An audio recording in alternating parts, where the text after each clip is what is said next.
গোলাপি, তোমারই কষ্ট দেখি আমার বুক ফাটি যায়। চোখের পানি জমা করে রাখেন, ভবিষ্যতে কাজে লাগবে। কত সম্পদ জমাইয়া জীবনে কোনটাও হইলাম না।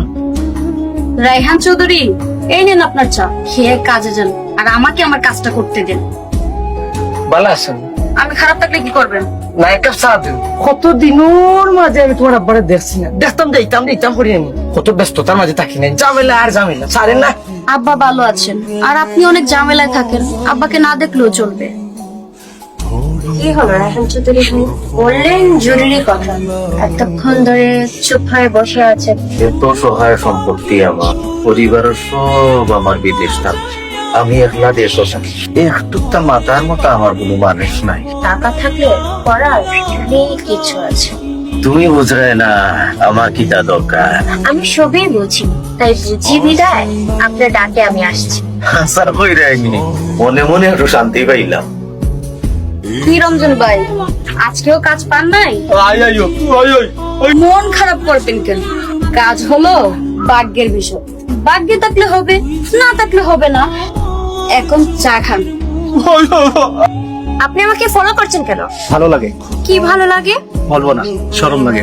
নাম কি আপনার? মিলন, সবাই চকলেট মিলন বলে থাকে। চকলেট মিলন ডাকে কেন? সারাদিন চকলেট খাই তো।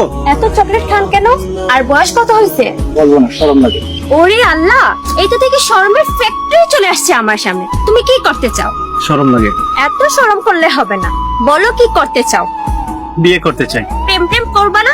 সুজা বিয়ে? বিয়ে করতে শরম করবে না? চকলেট মিলনি গায় তারা সারা কোনবা চাইতেও ডর লাগে। গোলাপি, কেমন আছো? যেভাবে দেখছেন সেভাবেই আছি। একটু ভালো করে এক কাপ চা দাও। তুমি যে কেন এত কষ্ট করো? কষ্ট না করলে খাবো কি? এই নেন চা। আমাকে তুমি দেখছো না আমি কিভাবে খাই? তোমাকে আমি এত বার বললাম তুমি আমার সাথে কাজ করো, দু হাতে টাকা রুজি করতে পারবা। আপনি যেই কাজ করেন সেই কাজ করতে পারবো না বলেই তো এই কষ্টের কাজ করি। চা খাওয়ার মুডটাই তুমি নষ্ট করে দিলা। 4 টাকা। 4 টাকা লাগবে না। আমার কি ফকিন্নি মনে হয়? 4 টাকাটা রাখো। আপনার বাবা তো আমার জমিদার। একদিন তুমি বেশি দিয়ে ফেলছিলেন, রেখে দাও। একদিন তুমি ঠিকই আফসোস করবা, আর সেই দিন আমার কথা তোমার মনে হবে। করলাম 20 টাকা বেশি দিলেন, আপনাকে কোনোদিন 20 টাকার চা আমি খাওয়াবো। আমি মিজা, দরজা খোলা, ভেতরে আসো। আসলে চাচাজি আপনারা দেখলে আমার বড় কষ্ট লাগে। এই বয়সে গোলাপি একটা মেয়ে মানুষ সার দোকান চালায়, কত না কষ্ট করে। কি করব বাবা বলো, আমাদের কি আর কোনো উপায় আছে? আমার কাছে একটা উপায় আছে। কি উপায় বাবা, বলো না। কতটা আপনার পুরি বড় হয়েছে, এই বয়সেও বাজারের দোকান দেওয়া কি তা ঠিক হবে? যদি একটা দুর্ঘটনা ঘটে যায় তখন কি তা করবো?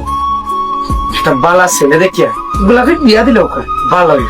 আমার শরীরের যে অবস্থা, এই অবস্থায় আমি ভালো পাত্র কিভাবে সন্ধান করব?